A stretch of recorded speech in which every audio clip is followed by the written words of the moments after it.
that what I hang on to every day of my 22-year-old daughter is a piece of her hair. When we first sat down with Claudia Marini, she was only days removed from the hardest day of her life. Because I can't hold her and I can't touch her and I can't brush her hair. In the nearly 5 years since, more lives have been taken from her. Lost Maddie, and then I lost my dad a year after that, and then I lost my mom in 2019. But still, nothing compares to the loss of her daughter, Madison.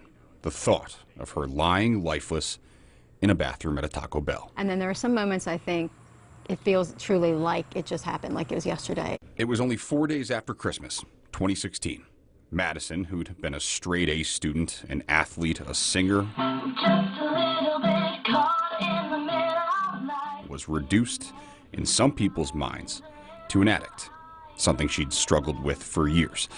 4 days later, Claudia could barely bring herself to get to her feet. And she went down a different path. Her Christmas tree still standing in her living room. But the words she spoke that day went further than anyone could have imagined. When they realize, who I am, they'll say things to me like, that story, that first story you did changed my whole life. I didn't want my mom to be like you have been and to feel that pain. Those words found the eyes and ears of millions of people in countries near and far. And Claudia realized she could make this choice for her life to change for herself. I think Maddie's story is what exploded, and I think it opened the eyes of, selfishly, I think the whole world. People come to Jameson Park in Winston-Salem to escape.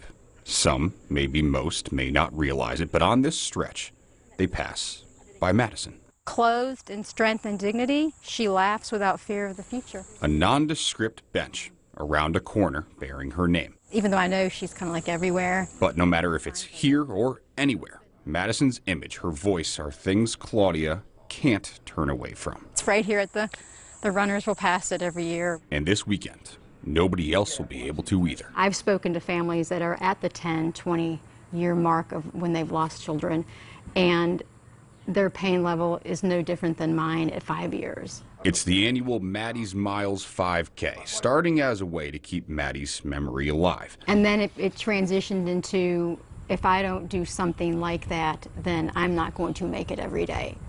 And then it kind of evolved into, it's really not about me anymore. Today, the funds raised by the race have saved people through drug treatment court. 10 people are thriving. They have jobs. They have families.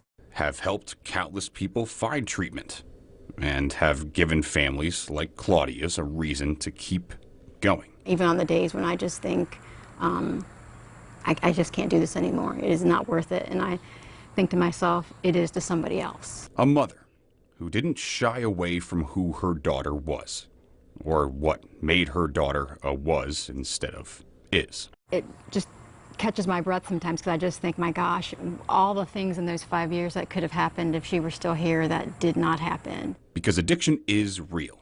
It is worse now than it was in 2016. Because Claudia is an inspiration in her daughter's name. I think she paid the biggest sacrifice by having, by dying, but that sacrifice now has probably saved hundreds and hundreds of lives.